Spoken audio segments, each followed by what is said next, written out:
Oh, the world is falling apart. The failing ceasefire in Syria, last week's North Korean missile test, and the ongoing standoff with Iran show that the world can be a complicated and dangerous place, and whoever wins the White House will certainly have a full plate. We already know that Hillary Clinton would likely continue much of President Obama's foreign policy strategies. But what if Donald Trump wins? What should be his first priority in the world's most troubled spots? Let's ask former ambassador to the UN and a Fox News contributor, Ambassador John Bolton. Welcome back. Glad to be here. So do you consult Donald Trump? No, but I support him. Has he ever sought your counsel?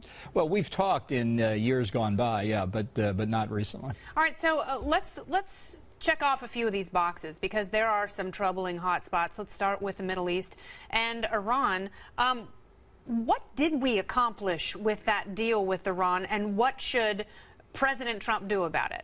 Well, we've legitimized a regime that's still the world's central banker of international terrorism. We've freed them from many international sanctions. We've unfrozen $150 billion of assets, and we've given them an essentially clear path to deliverable nuclear weapons. Other than that, it was quite a deal. I mean, this was a disaster, make no mistake about it. Is this the biggest failure of the Obama presidency? I think it's the biggest failure of American diplomacy in our history. I can't think of any other circumstance where we've given away so much on such an important issue and got so little back from it. All right, so if Donald Trump is elected, what would you counsel him to do with this deal? Is there anything he can do at this point?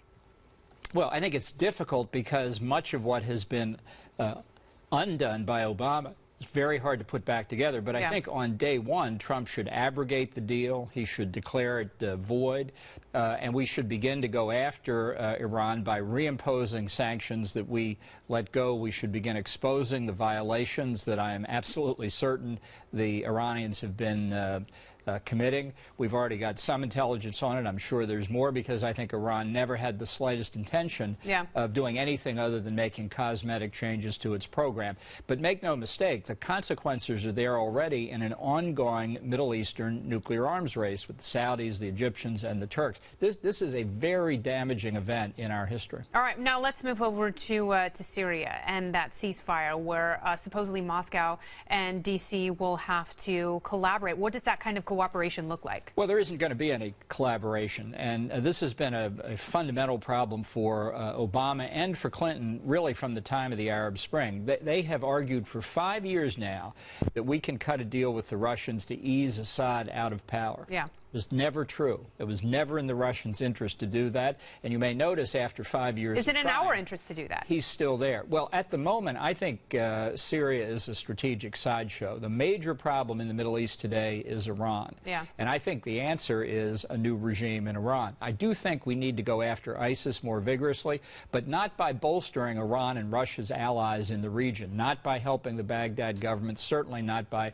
helping Assad. I think we go with the Kurds and some of the Arab countries, because the sooner we can destroy ISIS's control over the territory it holds, the harder it will be for them to recruit terrorists and mount terrorist operations in the U.S. and Europe. All right, let's talk about North Korea a little bit. They claim that they just tested a nuclear weapon that they can mount to a ballistic device, and it will have much longer range. What would you do about North Korea? And is that a greater threat to the United States than any actor in the Middle East? Well, it will be very shortly if our own commanders and South Korean military officials estimate correctly that soon they will be able to reach targets on the west coast of the United States.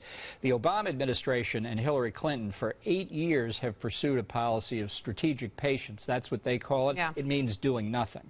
And in that time, North Korea has made steady progress. Would you bomb them? No, I think it's too dangerous for South Korea. Yeah. But I think what we need to do is convince China that that the continued existence of North Korea is bad for China. They say they don't want North Korea to have nuclear weapons because it will destabilize Northeast Asia. I think they're right on that. Yeah. So how do you force reuniting on the Korean Peninsula? Well, we have to get the Chinese to agree that it will be in their interest, the division of the peninsula. And so force them to do it? Force them to get mom and dad to remarry?